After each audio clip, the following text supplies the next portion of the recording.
Hello good morning అందరికీ. Welcome to day 1 of yoga classes అనమాట. So నేనైతే యోగా క్లాసెస్కి అటెండ్ అవుతున్నాను. సో ఇది వచ్చేసి 14 డేస్ యోగా క్లాసెస్ అనమాట. ఈ 14 డేస్ నేను కన్సిస్టెంట్గా చేస్తే కనుక నేను నెక్స్ట్ వేరే క్లాసెస్ కూడా తీసుకుంటాను, కొంచెం అడ్వాన్స్డ్ లెవెల్. సో ఎందుకు ఎంత సడన్గా యోగా చేస్తున్నాను అని అంటే, ఆఫ్టర్ ప్రెగ్నెన్సీ ఇద్దరు పిల్లలు పుట్టిన తర్వాత నా బాడీ అనేది మొత్తం చేంజ్ అయితే అయిపోయింది. సో నేను మళ్ళీ కొంచెం ఫిట్గా ఉండాలి అండ్ అలాగే వీక్నెస్ అయితే ఉందనమాట.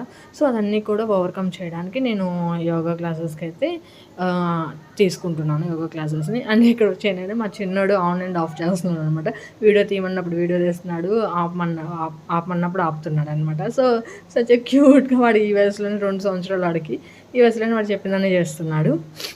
సో నేను ఏంటంటే మళ్ళీ నెక్స్ట్ క్లాసెస్ అయితే తీసుకుని నేను ఈ 14 డేస్ తర్వాత నన్ను నేను చూసుకుంటే ఏమైనా చేంజెస్ కనుక ఉంటే నేను మాత్రం కంటిన్యూ చేద్దామని అనుకుంటున్నాను. సో చూద్దాం. ఇదైతే నా day 1 of yoga class. Today కాబట్టి జస్ట్ వార్మప్స్ అనమాట, స్ట్రెచెస్ అలాంటివన్నీ కూడా చేయించారు.